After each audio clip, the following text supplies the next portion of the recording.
All right, this Hangout on Air is live. If it wasn't, it wouldn't be on air now, would it? Time for another episode of Attack the Androids. Very exciting. All sorts of Android stuff to talk about. Let's just do it. For centuries, we've been warned about little green men. Now, they're coming. They're coming for you. Prepare for the attack of the Android.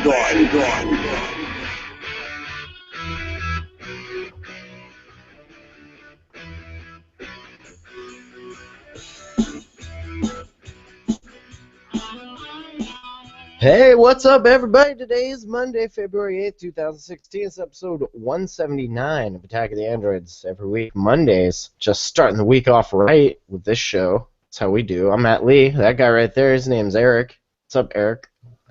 Hey there, Matt Lee. Happy Monday. Hey, happy Monday to you, bud. Also joining us on a Monday, Nick Carroll. What's up, Nick? Is it Monday in Texas? Yeah, still Monday, y'all. I didn't know if you guys still celebrate Mondays down there. No, we don't celebrate it, but we do observe it. We observe it as it goes by.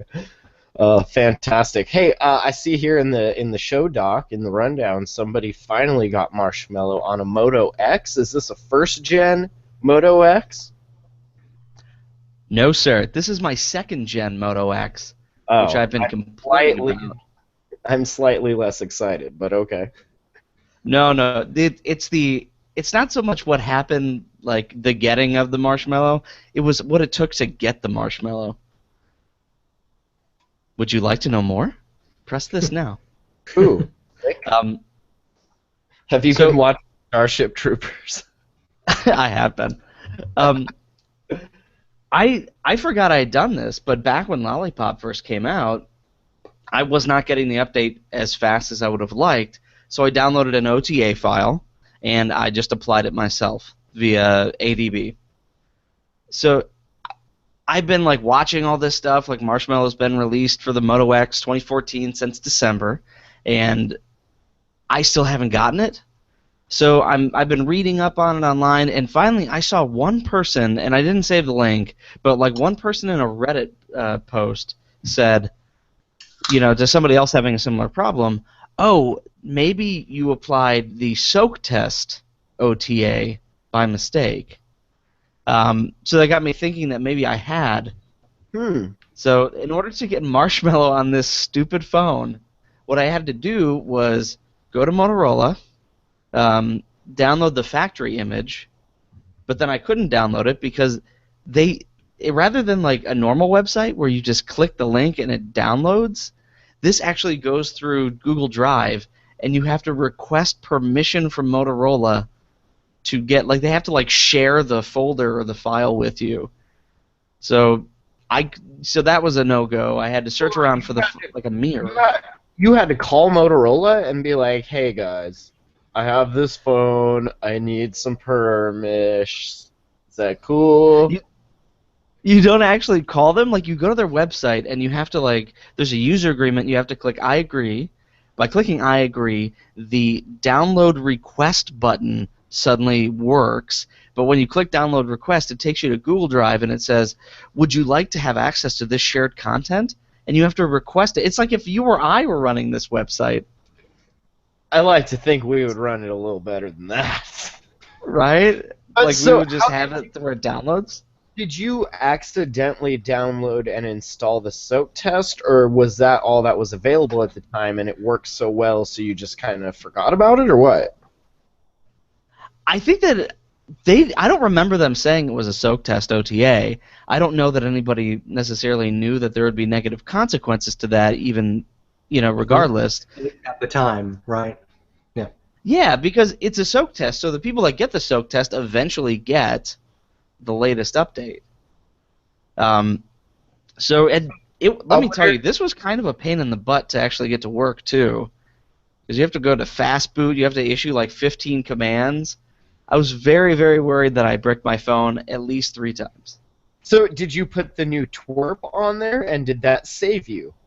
Because I hear no twerp is out. I didn't see it in our rundown, but it's just something I saw this week. I did not, because I specifically saw that people were saying you need to have like it.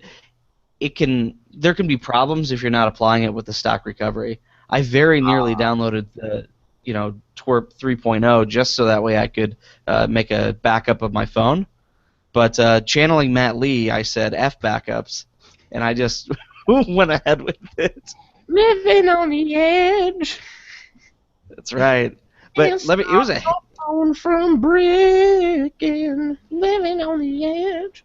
Hell yeah, man. Well, congrats. So it was a harrowing experience. Did you call customer service, or like how'd you just agreed to their terms, huh? Yeah, I mean I have the Pure Edition, which they consider like the developer phone. So really, I have no warranty anyway.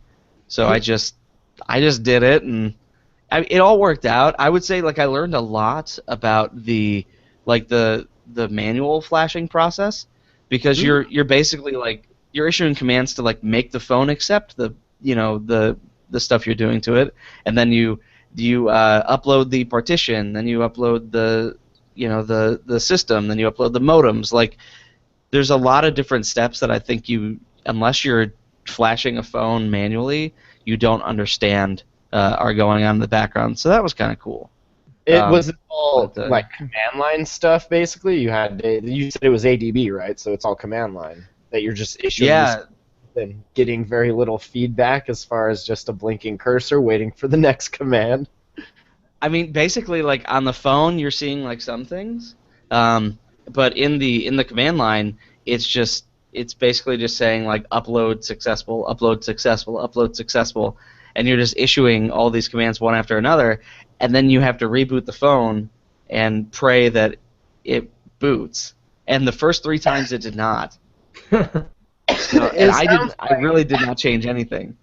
It sounds like there's a lot of room for error in this process. A lot of steps that you mistype something, or maybe not hold down the right button for the right amount of time. It just sounds like a very kludgy way to get your second-gen Moto X up on top of things again.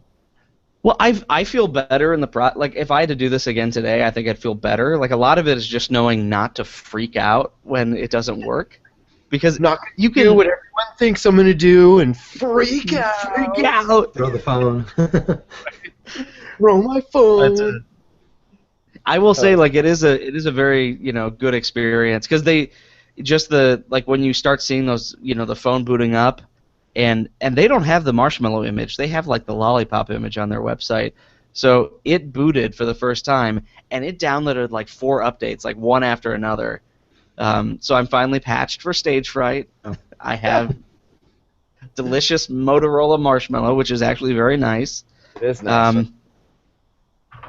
Yeah, but maybe I'll put it in the show notes, just all the commands you have to issue. It was a little freaky. Can we get a meme, perhaps, of commands? You think you could? Is there any possible command meme? I'll have to think about what that could be. Okay. Well, you got a week, so Yeah, that's right. Well, that's cool. So, are you liking it? Does it run smooth on the new Moto X or the newer Moto X? It's really nice. As Motorola does, like they basically kept it to stock, but they added little tweaks here and there. I have Marshmallow on my Nexus, so like the thing that I like the most, I believe, is a Motorola tweak, which is let's say you get a message in Hangouts and you want to reply to it, it doesn't open up Hangouts. It just puts like a little reply thing right here, and you can type it in and then hit the button. Is that Motorola? I thought that was Marshmallow, because mine did that. I'm not seeing it. My Nexus does that now after the latest update. It might have been in the Hangouts update also, because there was one of those recently. Oh, yeah. And I've been noticing like certain apps. I mean, TechSecure recently did it. I mean, not recently, but in the last 5 updates, they added the quick reply in the notification chain. And I just actually noticed that the other day that Hangouts started doing it. So I think it's a back-end / app update thing, not a Motorola thing. But maybe I am wrong, because this is Motorola Nexus 6, so who knows? Well, and I haven't been using my Nexus device like daily for a while, so it's very possible. I just didn't remember it from the last time. Yeah, I do notice that after app updates, it's kind of something I'm starting to like check if it's an app that should have like some sort of quick response thing in there, and yeah, you're starting to see it more and more, which is cool. Yeah, I it's like it. nice. It's a good feature. It's nice. It's better than chat heads, I think. Chat Yeah, heads those got annoying real quick. real quick, right? Yeah. So yeah, chat heads gone. Notification shade replies. There we Yeah, go. way to go. And speaking of the Hangouts update, they're doing some peer-to-peer stuff now, right? To not only improve the quality, but maybe I'm hoping eventually down the line offering some sort of encryption like Skype did before it was backdoored before Microsoft and all that. Like Yeah. that was all peer-to-peer and encrypted and stuff. Yeah, this looks like it'll be good because, as we've experienced in the past, sometimes connection quality, even the stream quality, can suffer pretty badly. So if this helps, that's all the better. So Well, and do you think it's more of that rather than the codecs involved? Because we've always said that like Skype, their audio is on point. Like when you Yes. do a Skype podcast only, it sounds like everyone's in the room, assuming Yeah. everyone's somewhat decent and mic. even on the top end, in terms of video quality, Skype is better than Hangouts in many cases because you can get some really good. So we've seen enough of these podcasts and streams where they integrate, like Tech TV or whatever, not Tech TV, but all these sites. But yeah, if Hangouts can improve over time, I think that's what we need to see. So because really video is like 720p at its best, and it's not as good as it looks on Skype. So I've been using the not desktop version, but on my Chromebook, the Hangouts there for we do these conference calls every Monday, and so rather than trying to use my phone and burn up minutes, I've just been doing it through Hangouts on my little Chromebook, and then just plugging in a headphone and using the built-in mic, and it works really great for that. And so if the call quality on that can be even better, that would be excellent. yeah. Yeah, I don't like they did specify like two things. That one, if you do this, which I don't know, like is there a button that you hit that you say I want to go peer to peer? I guess maybe it's done but they say automatically. that I think it's done automatically in the back end, right? Yeah, it looks like Really? when possible to help with stability. So it looks like that may be a default, is like point to point first, maybe. I wonder if you can shut it off then, because they warn that like if you do this, people can see your IP address. So there seems to be like some warning, but on the other end, if they don't give you the option to not do it, it seems kind of silly. Yeah. I'm looking forward to it. I don't know necessarily that I'll see a benefit to it though. Well, that's one of that you can do that in Skype as well. I mean, that's built in. If you're going to do a Skype connection, that information is part of that because they do peer-to-peer connections there. So I know any peer-to-peer connection like that, like you just run a DOS shell or a CMD console or whatever, and just do like a net command, like you'll see all of the connections. And yeah, you can run Wireshark and do the same thing. Yeah. That was like classic trolling 101 back in the ICQ days. Was you would get that connection made, and then you'd go get their IP address, right? And then you could do whatever. Yeah. Well, I know some people in streams, sort of on the cutting edge. They like some people didn't like each other, and some people got information from a stream, and they used that to eventually, DOS them, stuff like that. So couldn't you proxy through and just not use your IP to connect? That sort of defeats the advantage of it. But if you want to have security, that's certainly something you would do in that case. Sure, yeah. I mean, is there a way to do that to where you are end-to-end and you're encrypted and you're not displaying that sort of information? You'd have to You'd have to go through VPN. Skype announced that act as an intermediary at that point. Yeah. Skype announced a couple weeks ago that they're going to be hiding the IP address of its users by default. Who did? That's cool. Skype did. So if they're using peer-to-peer, I mean, there's a way that they can do it. I don't know if it's just them stepping in the middle. But is that just hiding it from like what you can see there? Like if you sniff some packets, you're still gonna see it, or are they actually gonna wrap it as a man in the middle somehow so that you can't actually see it?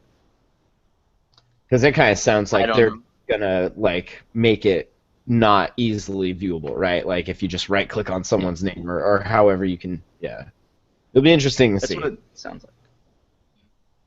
Yeah. This is kind of interesting. Google Play podcasts possibly coming in later on this month. Is this the resurrection of Listen? Do you remember Listen? I do not. No? I don't know if it's the resurrection of Listen. Listen was my first podcast app, You, it and was I awesome. liked it a lot. Besides It was Beyond very Pod. simple. It was very simple, right? Yeah, I'm looking for the story. So I remember this.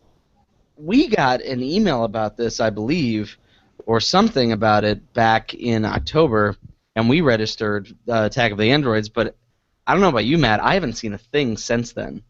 Mm-mm. Yeah. I mean, we're no The Read or Money or History Class or Stuff You Should Know, but hey. Yeah.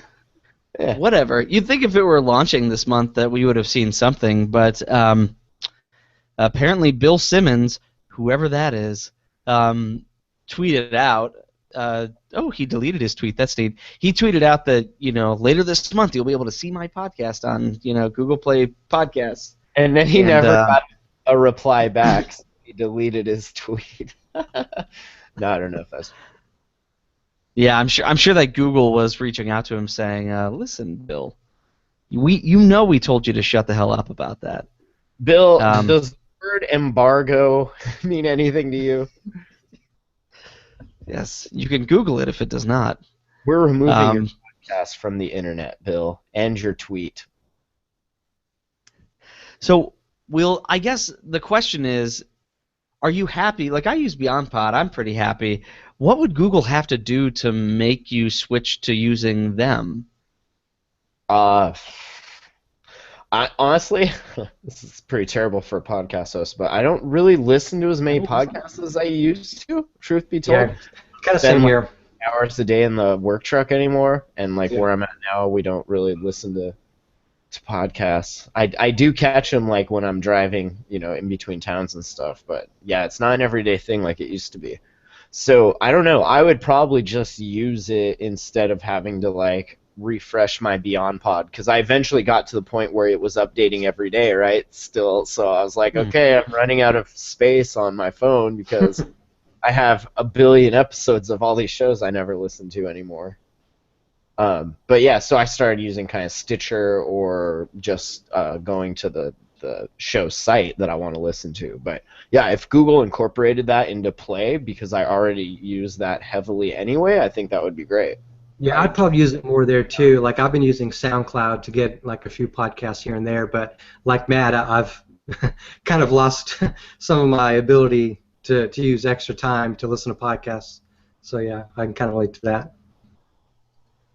I'd be interested to see if there's like some Google Drive integration to this. Like maybe I don't know if it would be downloading to Drive and then streaming from there, or if it would just be archiving or something. But it seems like if they're going to do this, that there needs to be hooks into other like Google things where it That'd makes be kind sense. of cool. That'd be kind of cool to kind of not sideload, but kind of transfer off to the side to Drive, and then you can pull it up anytime there. Yeah.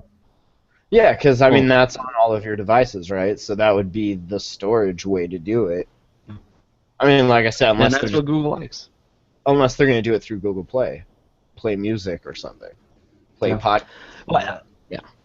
I think Play Music makes sense, but they always want like they just push the cloud, the effing cloud all the time.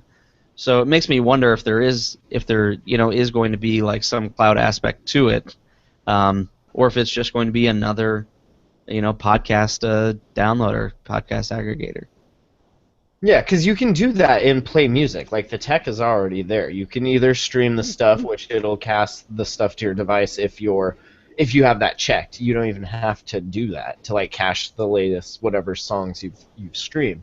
But then you can also choose to download albums, so that could easily transfer over. If Google has your RSS feed or whatever, it can be like, here, you can stream the episodes, or you can download the ones you want, and we'll show you new ones when they're there. I don't know. I think they could do a lot of cool stuff with it. It'll be interesting to see what happens. I see another article here on Fandroid. It says some users are already seeing podcast support in Google Play. That's interesting. What? I am not one of those users, I don't think. Yeah. All right, children, boot up your Play. We're doing this live. Play music or just play, like the Play Store? Play music. Yeah. Music. It's coming up. I'll send you guys a link. Yeah, what's this witchcraft you speak of? Let me find this link.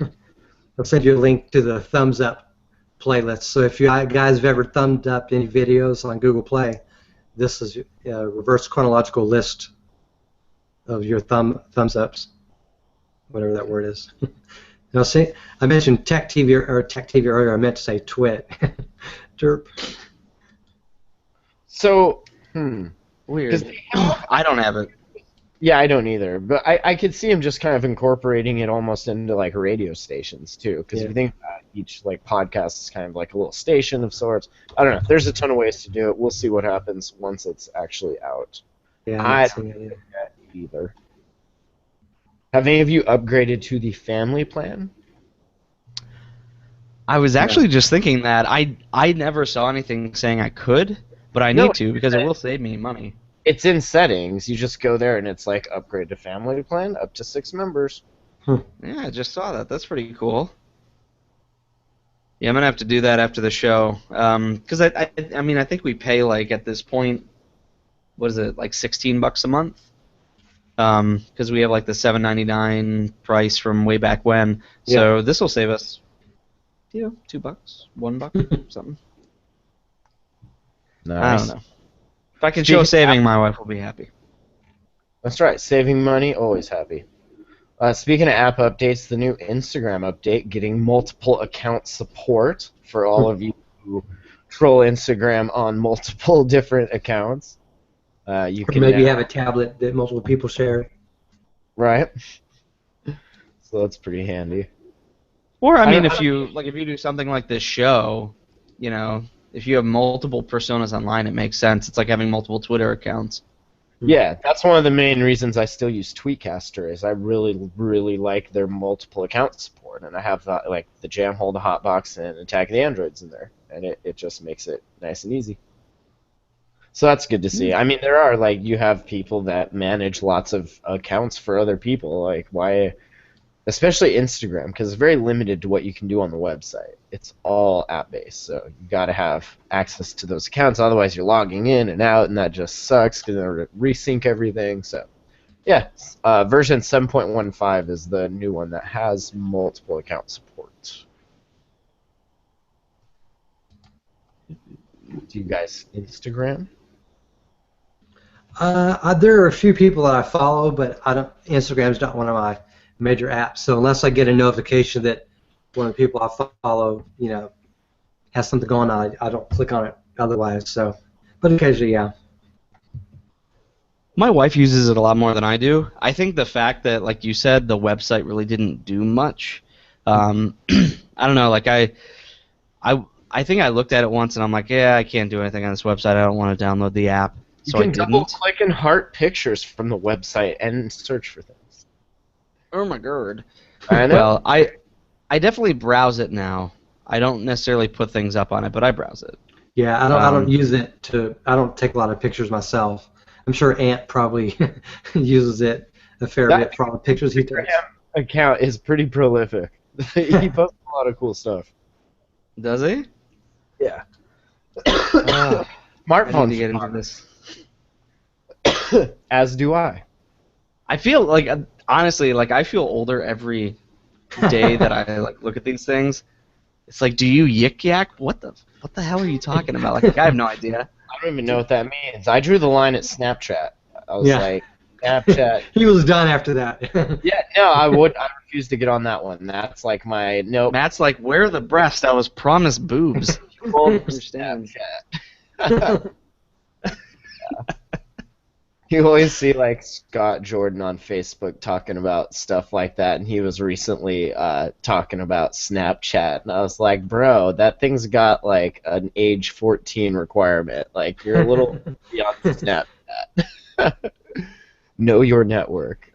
Well, I think once there was that, what was it called, Whisper app, or what was the one where like you would anonymously send out just text? See, Yeah, and everyone else would do that. I was like, I think I'm going to leave these kind of apps alone. I've got better things to do with my time. just asking for trouble. Yeah. Like if I send a picture, I don't want it to be erased. And if you need a picture to be erased that you sent, you shouldn't be sending those pictures. Yeah. Especially since there's apps and ways of saving those pictures on the other end. So it's like, yeah, what can you do? But Snapchat famously, like you can screenshot, you can do a lot of things. That was like the conversation that I was watching on Mr. Jordan's account because they're all not super old, but they're all older, and they're like, oh, it's actually not secure, and it just like went down as you watched them figure it out. It was very amusing.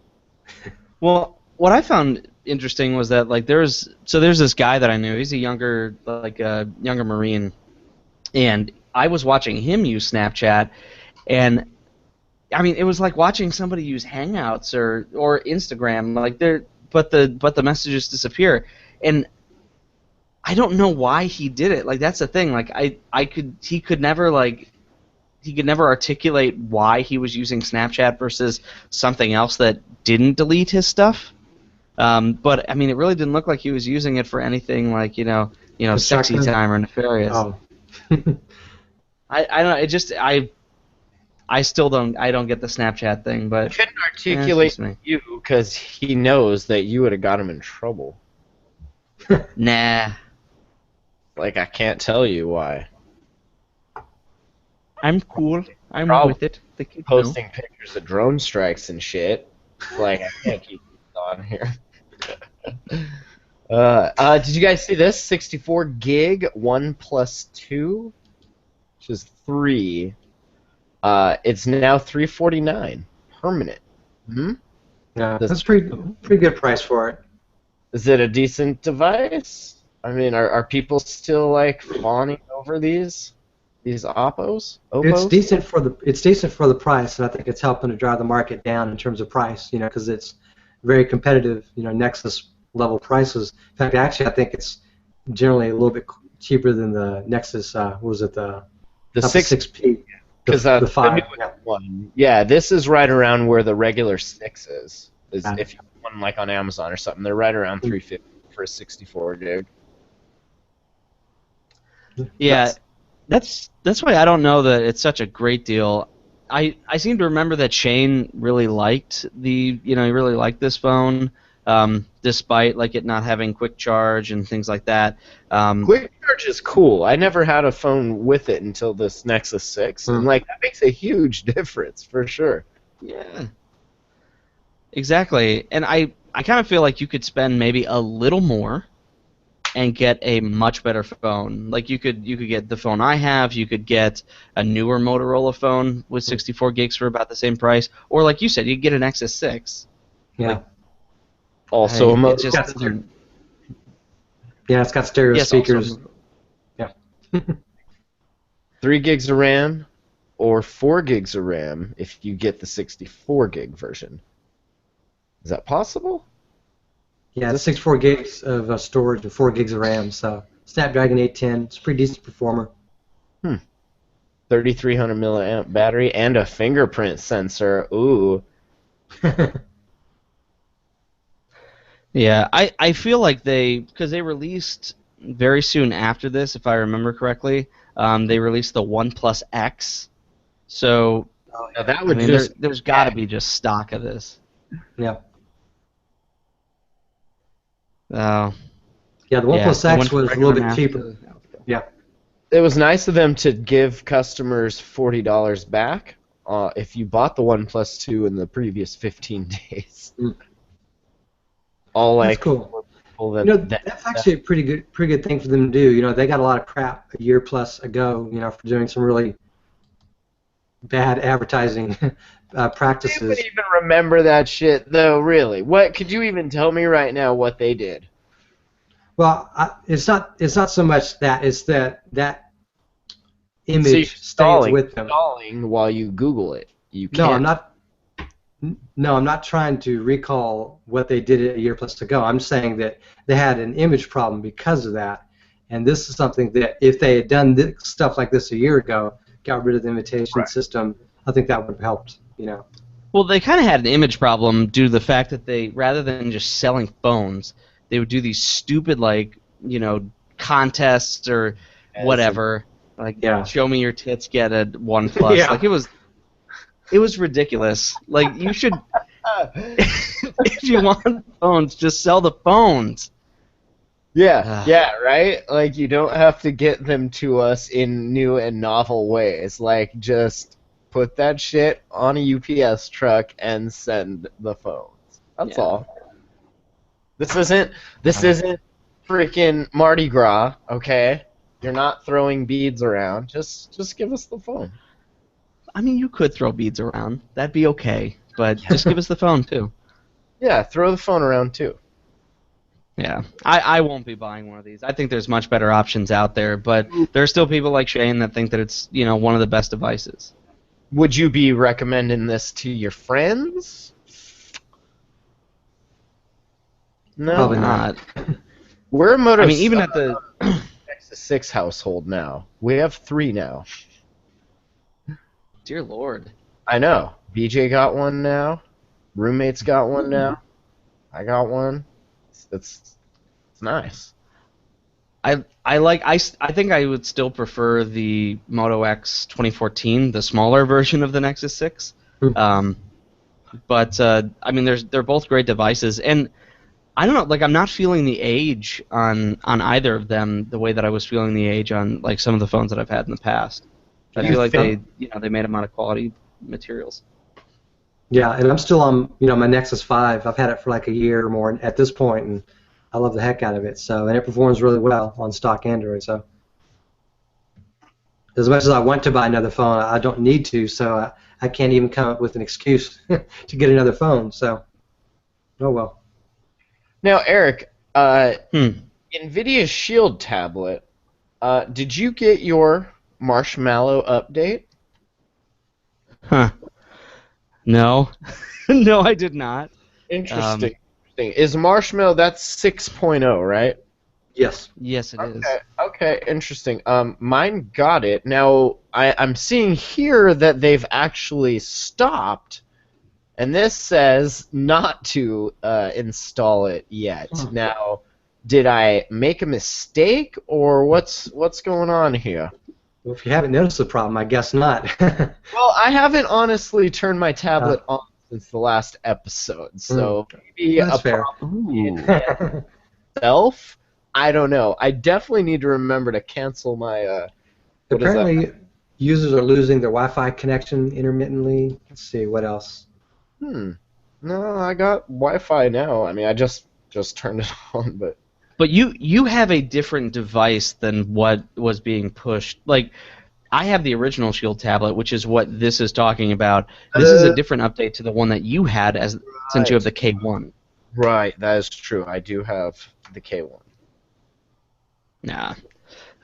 So I guess sad for me, because I was really looking forward to it. What's the fix? You just reboot the thing a few times? Yeah. Well, workaround, if not a fix. But try turning it off and on and off and on and off and on again. Yeah, apparently reboot the tablet 2 to 3 times. That fails. Power cycle it 3 to 4 times. Or number 2 is factory reset your tablet after you back up any important files. Sure, that's always fun to do after an update. Some users reported their Wi-Fi coming back after leaving the tablet powered off. So apparently it's a Wi-Fi specific issue. So if you don't have the issue, don't worry about it. But if Wi-Fi is intermittent or not working, then you have to try these different workarounds. Yeah, and I mean, at this point, NVIDIA is, like, they stopped the OTA. You can't get the update anymore, which is why I don't have it. So they're basically just, like, saying, like, wait while we try to fix this. But if you're one of the unlucky ones that none of these steps work for you, you can also you can take a screenshot if you go under, like, Wi-Fi and then advanced settings. If you take a screenshot of that and send it to driverfeedback@nvidia.com, supposedly like they're collecting information to try to figure out what the problem is. Sure. Don't know what they did. Also, something else I love to do after an update is help the developers figure out what the fuck just went wrong. Always Listen, a pleasure man, on your Android is a $400 community, device. man. It's a community. We're That's just right. getting No, together. We're going to do the OTA together. You're I going to get do a public service. Yeah. Which is why this tablet was subsidized by tax dollars, right? That's right. It's We're for not- the public good. We're not communists here, Eric, contrary to popular belief. Yeah. I think what .com they're rat. looking for is the MAC address, because like some people are saying like their MAC address was just like something really weird. Like this wow. one person says like it was like 02 colon and then the rest of them were zeros. That's a So, legit. like, there's yeah, it's totally fine. It's like the second Mac. It's the second device ever with a MAC address or something. I feel like that's the MAC address I used to use with Backtrack when you could spoof your own MAC address before you were cracking web Wi-Fi spots. You can always make sure to spoof it. You can just be like 0022 0000. It doesn't matter. Who gives a shit? My Wi-Fi worked right. though. So, well, that's Yeah. fun. I mean, still always a reminder that hey, this stuff isn't as perfect as an AI would make it. So once it's stopped being programmed by humans and starts being programmed by AI, then we can expect perfection. Until that Won't happens, the world be better? you'll have to keep trying to turn it off and on until it works. That's right. That would really suck if the AI had to do that. To turn it Turn itself on. off and on again. No, us. Just like Oh. unplug the batteries every once in a while. On us. Yeah. That would be rough. No good. Did you see some new VR stuff might be coming, possibly to Google I/O? Didn't we just have a Google I/O? Has it been that long? Yeah, It's like been a little last while. year. Damn, time is flying. Yeah, it's. I think I saw a few articles on this, like saying that Google was going to rather than having like the Cardboard app, which they currently have, they were just going to put VR into the operating system itself, essentially making it like the largest VR platform in the world, just like right out of the gate. 'Cause you'll have all these millions of people, yeah, with basically a VR headset in their pocket. That's cool. I don't know how. I mean, there were some comments that basically reflected how I felt. I mean, I think that even if Google has that, I don't know necessarily that they would be able to capitalize on it because, I mean, do they? They're not so good sometimes at the execution of things. Well, and let's be honest, boys. It's a cardboard box that you put your phone in still. So, I mean, I don't want to be the naysayer of the group, but There is limited popularity to that type of device. if I can Well, I get guess they're. a cereal box and put it together and then put my phone in it, like, all right. Well, they're comparing it to the Right, Gear VR. Yeah. Yeah. And what's that? That's like a $99. Same Plastic thing. construct. Yeah. The phone holder for your head. Yeah. Yeah, it says here that it looks like this new device, whatever it might be, would actually be made of plastic. So I guess if it doesn't look like cardboard, if it doesn't look too cheap, maybe it'll do better. And I guess also the pricing would be important. Well, here's my. I mean, I really have to question this because if the Oculus Rift, which let's just call that's going to be like first out of the gate like real VR. Yeah. If the Oculus Rift not only costs like $500 or $600, but also requires me on my computer that's less than 2 years old to get a $700-800 video card upgrade, how the hell is my phone gonna even compare? It's to going to that? be like Pac-Man versus Unreal Tournament 27 or whatever. It's good. The quality of the graphics may not. We can quite be play the same. Pong, or we can Pong. Yeah, so I mean, I feel like this is and this isn't Google saying it at this point. This is rumors. This is journalists that are sort of conjecturing a lot of this. But I don't know necessarily that if Google did make a push for this, that they would be successful. Just because there are much better options out there, and I don't think that they can squeeze the efficiency. I don't think Apple could do it. Like I just don't think that these devices are efficient enough with what they do to do like hardcore VR. What if they did it in the cloud and then pushed that stream of VR goodness to your device? Could they do that? If you're on Google Fiber, maybe. What's the bandwidth look like for VR? Like, are we talking 4K plus at least, right? I gotta think. Because it's 4K each lens. So it's probably a 4K screen, but that it's like 8K. It's basically 16K. Yeah, it's like 32K. No, like it's 32K. 4K. I mean, it's like 28K. So much. It's like So much K. 256. All the Ks. I don't have an answer for that. Would it be surprising if they did say? Would it be surprising if they did say we're doing this, but it is currently only available to our Google Fiber customers?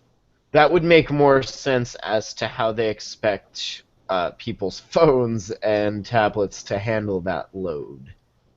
I think it's all still going to be relatively low res, so it won't be too much of a bandwidth requirement. But likely you'll want to be at least on Wi-Fi to have not too much latency. Yeah, latency. I can't even my NVIDIA Shield TV. I can't even stream a video game from my computer on Wi-Fi. Like I needed to hardwire it, or else there was too much lag. I'll tell you what. My faith in tech is like. We had to unplug the new Chromecast and just HDMI a Chromebook into the TV because it just Oh no. so much lag. Even trying to play music from a phone to it, like it would always want to be loading, and I know it's not our internet because it plays just fine plugged right into the Chromebook. So I don't know if it's getting too hot in back of the TV or if I just got one of the first gen new ones that suck. Version A or 1A or whatever. I don't know. It's just been terrible. Yeah. Very much just. It sounds really weird. Like that behavior sounds. I don't know. It doesn't sound right. I know. It sounds like I got a bunk one. Well, if you could get Nexus Player, those are pretty cheap. That's like 2 to 4 times more powerful than a Chromecast. So it's like the one I bought was like $50 I think at the time, and it's like twice as much RAM, 4 times as much storage, or maybe the reverse, or hell, 4 times both. I can't remember, but it's much better video quality. It's 60 frames per second as opposed to 30. So. Yeah, I might have to get that. I've also been noticing that like all Netflix stuff lately looks like soap operas, like the way they're re-encoding everything. Oh no. You notice that? Yeah, like all the movies and TV shows now look like cheap soaps. They're doing something with the encoding to like get more bandwidth through and save space or something. But Save Ks. hashtag save space. Save Ks. We went from 4Ks to 1K. We're gonna get that down to a half a K pretty soon. And a quarter K. Quantum Ks.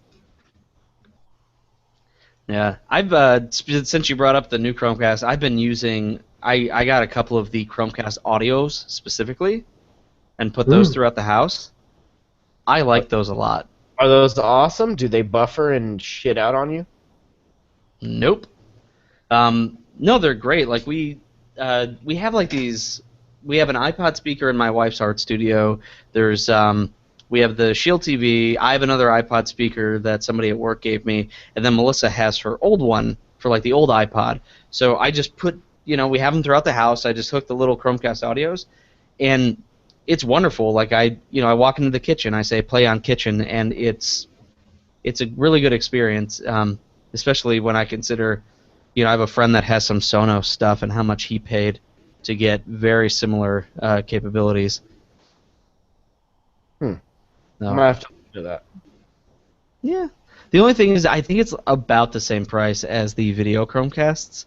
Yeah, it is. So it could be a hard sell in that regard. But I mean, mainly it's the outputs and inputs that are different.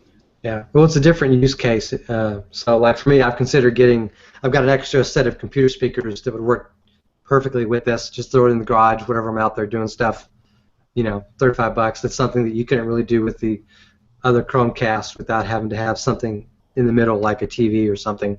But for this, something I already own is like essentially a subwoofer and speaker kit that the Chromecast audio could just plug directly into.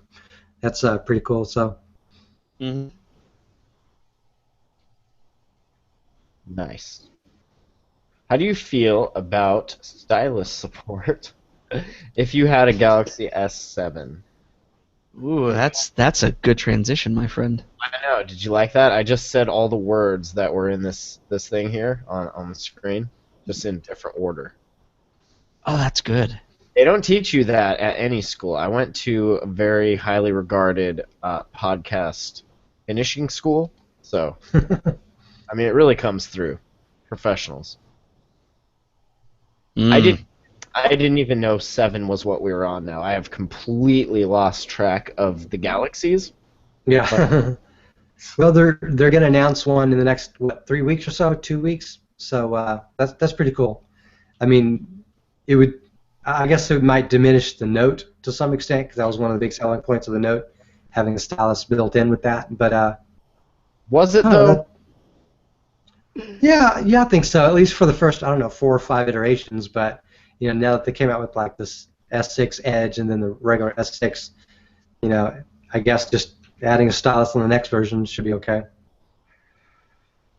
So let's picture this, Eric. You work at Samsung. You are on the phone team. I do. I am. You are tasked with, year after year, trying to outdo yourself previously, moving forward each year, trying to just come up with new bullshit things, gimmicks, if you will. You're on the gimmick crew.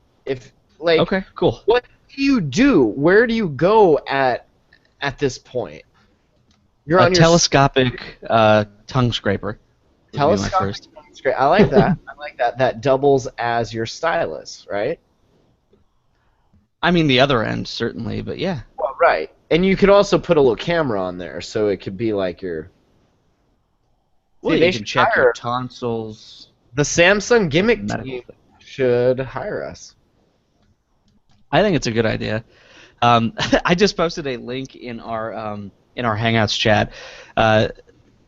It looks like some photos have leaked of the next. I think this is the. Oh, they have both. So it's the S7 and the S7 Edge, allegedly. Still going with that, huh? People really, really liked having their phones on their bookshelf and like reading the stuff. If you look at these devices, do they look good? Eric, if you were on my gimmick crew and the Edge was what you came up with, you would have to be fired, I think. What if the phone, because of the Edge, could also be used as a tongue scraper? Would it be okay? Ooh.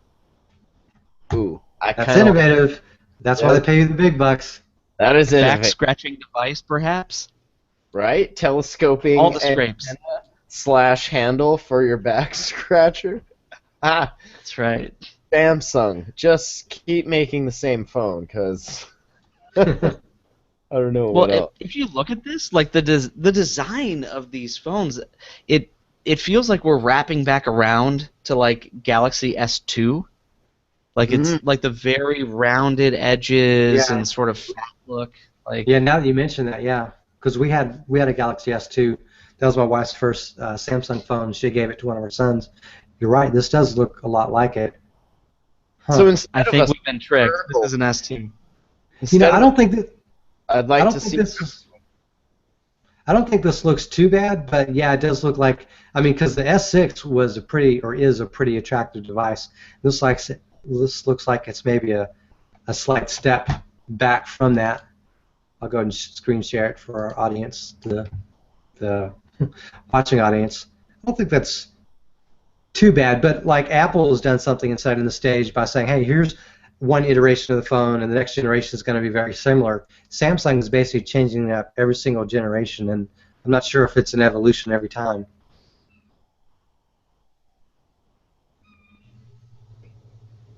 I think it's ugly.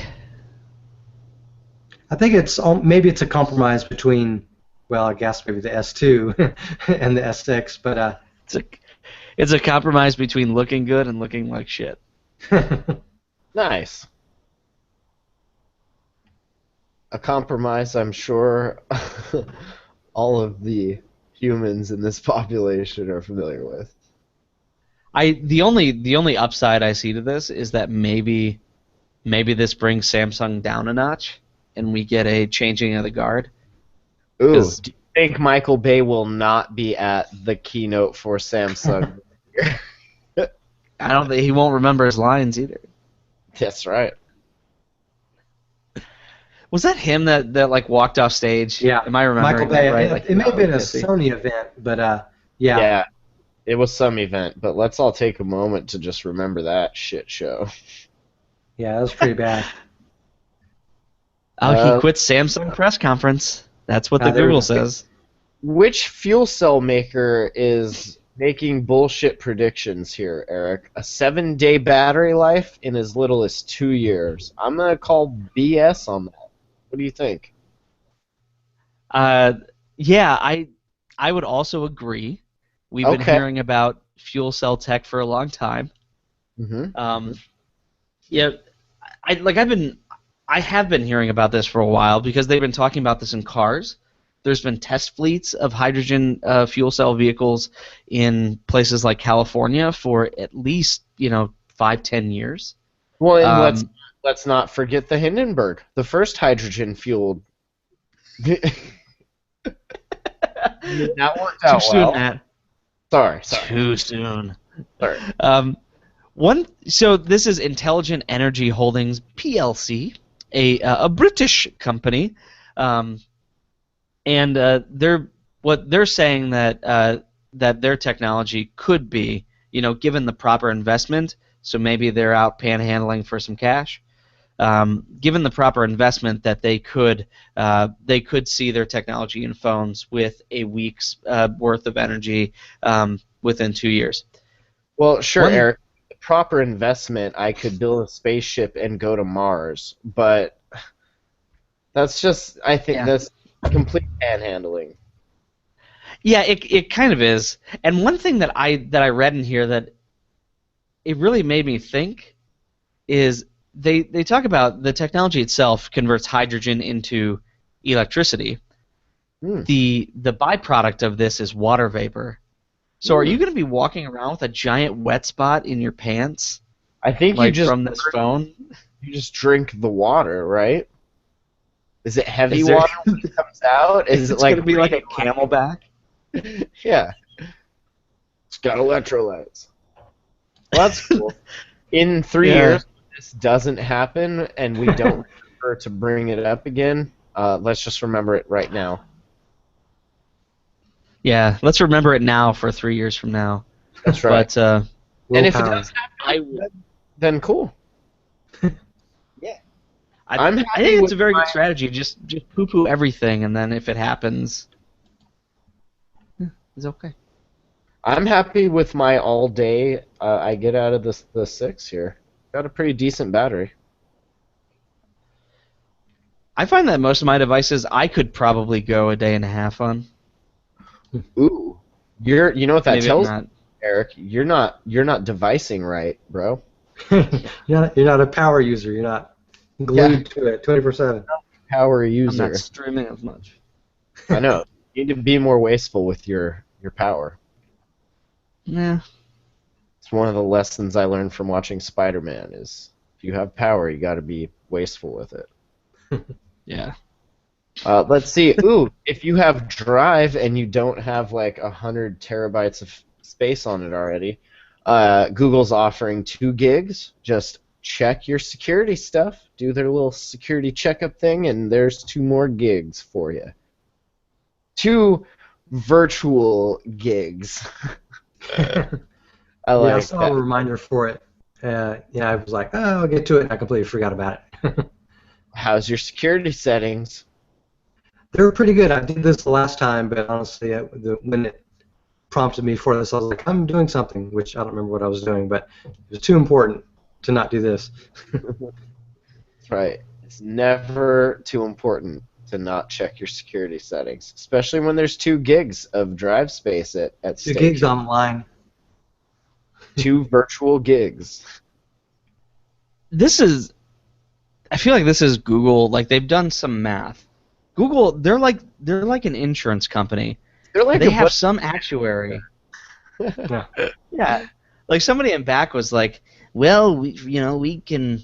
It only costs us 5 cents to give everybody 2 gigabytes, but if we actually did customer service, it would cost us $1. So we're saving 95 cents by just giving this out to people who do their security. And that's the thing, though, right? It's virtual space. Like I was saying, it's not space that they're giving you until you actually need it, right? So they can say, oh, we're giving everyone 2 gigs of space. Your little counter goes up to, but you don't have 2 gigs of Google space allocated to you until you're actually at that. So it doesn't really cost them anything to say, oh, hey, we're going to give you guys 1 billion gigs of space. You'll have a few assholes, right, that are like, oh, 1 billion gigs of space. I got 1 billion gigs worth of shit. I got a bunch of porn. I'm just going to throw it up there. Right, but most people are sitting well under the original limit they probably got when they got their Drive account. So it is good, though. I like that it's pushing in the direction of, hey, you should all be using 2-factor authentication on your Google accounts and all that. But the bait of, like, oh, here's 2 gigs, like, that's kind of, okay. It's a nice gesture. It's a nice gesture. Yeah, I'm actually going to do that now. But I've got 2FA, so I've got to now check my phone to log in to do this. So it's important, though. I really hope that they do this every year. Yes. Yeah, this can be. Everybody can have a rolling 2 gigabytes of storage as long as they keep their stuff secure. It's worth it. Because the one day that it's not, you're going to be so pissed that you didn't put 2-factor on or something when you can't get into your shit or your shit gets gotten into or something. Like, you're going to be real mad when that happens.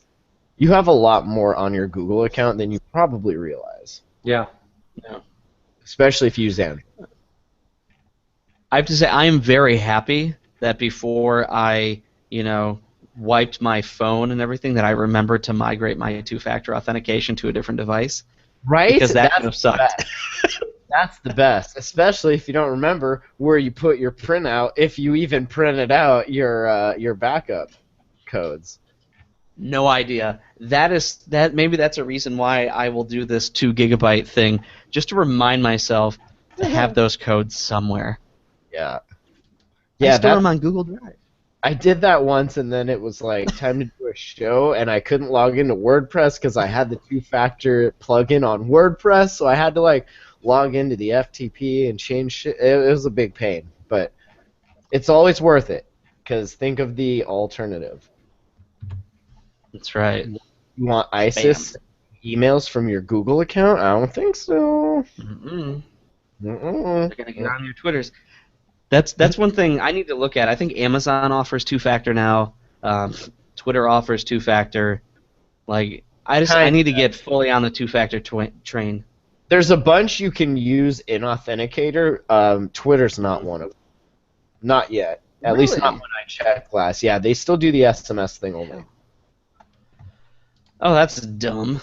But Facebook, you can do it through their app. They have a code generator, or you can just hook it up through Google Authenticator. Well, I just completed mine, so it says you'll. Everyone take a quick snapshot of Nick's passwords. There you go. All the passwords, addresses, phone number, social security. Where's your backup codes? I don't see your backup codes. Oh, okay. Hold on. Let me put them on screen real quick. What's your backup code? Here's my credit card number. Yeah, Nick, I'm not seeing. Hey, so before we wrap this up, what's up with Mozilla and the old Firefox OS? They just decided. Hey, there's no money in this. I think we'll do something else. Huh. Weird. Who would have thunk it? Why No, are you? it's- Yeah. I didn't think that was like the model. Like, oh, make an OS because we'll make lots of money. At least nowadays, I think like that ship has sailed. Well, I think they used to get a lot of money from Google, and who knows, maybe they still do. But this wasn't necessarily supposed to be like a big money-making venture for them. But I guess they wanted to try something different. I don't remember all their reasoning for actually developing their own, OS and putting it on different, low-spec items. They were like $35, $50 super budget phones with this operating system on it, but never really That took looks off. really nice. It was that- everybody. Go ahead, Matt.